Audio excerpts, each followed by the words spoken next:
আমাদের লাইফে প্রত্যেকটা মানুষের মানে একটা লাকি পার্সন বা লাকি পয়েন্ট বা একটা লাকি থাকে। আমার লাকিটা আপনারা দেখতে চান?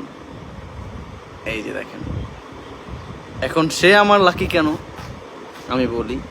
আমি তাকে পাওয়ার পরে আমার ভাগ্য এত পরিমাণে চেঞ্জ হয়েছে, আমি এত পরিমাণে সুখে আছি, এবং কি সে তার সুখ বিসর্জন দিয়েও সে আমার জন্য হাজারো কষ্ট করতে রাজি। তুমি বলো কিছু। না, আমি একটা কথাই বলবো যে আমি জীবনে সব দিক থেকে ঠকে গেলেও মানে একটা প্রিয় মানুষ বাছাইয়ের ক্ষেত্রে জিতে গেছি। আমি আলহামদুলিল্লাহ এখনকার জেনারেশনে অনেক সুখে আছি।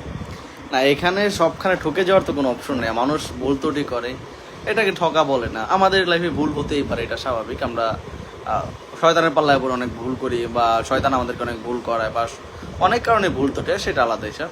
কিন্তু আমি রেসপেক্ট করি যে এই মানুষটা আমার লাইফ আসার পরে আমার লাইফটা সুন্দরভাবে পরিবর্তন হয়েছে, যেটা আগে কখনো হয় নাই। আর আল্লাহর কি রহমত আমি জানি না, সে আসার পরে আমার জীবনটা পরিপূর্ণ হয়ে গেছে। দেখেন, আমি সকাল বিকাল সারাদিন তার এই ছবিটা সবসময় দেখি। এই ছবিটা বলো তো, এই ছবিটা